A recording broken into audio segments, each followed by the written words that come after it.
दोस्तों, एक बार गौतम बुद्ध के शिष्य आपस में लड़ झगड़ पड़ते हैं। तो गौतम बुद्ध ने समझाया कि आपस में इतना क्रोध क्यों, किस बात का क्रोध। सुनो, मैं तुम्हें एक कहानी सुनाता हूँ। यह कहानी एक छोटे से गांव के निवासी हरि की है, जो अपने क्रोध के लिए प्रसिद्ध था। हरि किसी भी छोटी सी बात पर बहुत जल्दी गुस्सा हो जाता था। उसका गुस्सा इतना भयानक था कि गांव के लोग उससे डरते थे और उससे दूर ही रहते थे। एक दिन हरि के गुस्से के कारण उसके सबसे अच्छे दोस्त रमेश के साथ उसकी जोरदार लड़ाई हो गई। रमेश ने हरि से कहा, तुम्हारा यह क्रोध तुम्हें और सभी को बर्बाद कर देगा। यह सुनकर हरि को कुछ एहसास हुआ, लेकिन फिर भी वह अपने गुस्से को काबू में नहीं कर पाया। कुछ दिनों बाद गांव में एक संत आए। गांव वाले उनके पास अपनी समस्याएं लेकर जाते थे और संत उन्हें समाधान बताते थे।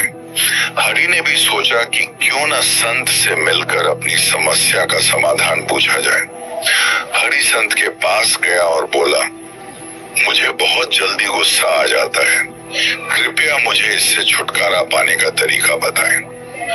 संत ने मुस्कुराते हुए हरि को एक लकड़ी का टुकड़ा दिया और कहा, जब भी तुम्हें गुस्सा आए तो इस लकड़ी के टुकड़े में एक कील ठोक दो। हरि ने संत की बात मान ली और घर वापस आ गया। हर बार जब हरि को गुस्सा आता, वह लकड़ी के टुकड़े में कील ठोक देता। कुछ ही दिनों लकड़ी का टुकड़ा कीलों से भर गया। हरि ने देखा कि अब उसके पास गुस्सा करने के लिए जगह नहीं बची थी। उसने संत के पास जाकर अपनी परेशानी बताई। संत ने कहा, अब हर बार जब तुम्हें गुस्सा आए तो एक कील निकाल दो। हरि ने ऐसा ही किया।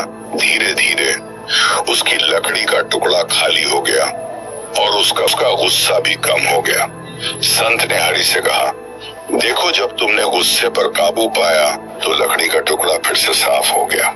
इसी तरह अगर तुम अपने गुस्से पर काबू पा लोगे तो तुम्हारा मन भी साफ और शांति से भर जाएगा। हरि ने संत की बात समझ ली और अपने गुस्से पर नियंत्रण पाना सीख लिया। उसने देखा कि जब उसने गुस्सा करना छोड़ दिया तो उसके रिश्ते भी सुधर गए और वह खुद भी खुश रहने लगा। इस तरह हरि की कहानी हमें यह सिखाती है कि गुस्सा हमारे जीवन को बर्बाद कर सकता है, लेकिन अगर हम उसे नियंत्रित करना सीख लें तो हम अपने जीवन को सुखी और शांति से भर सकते हैं।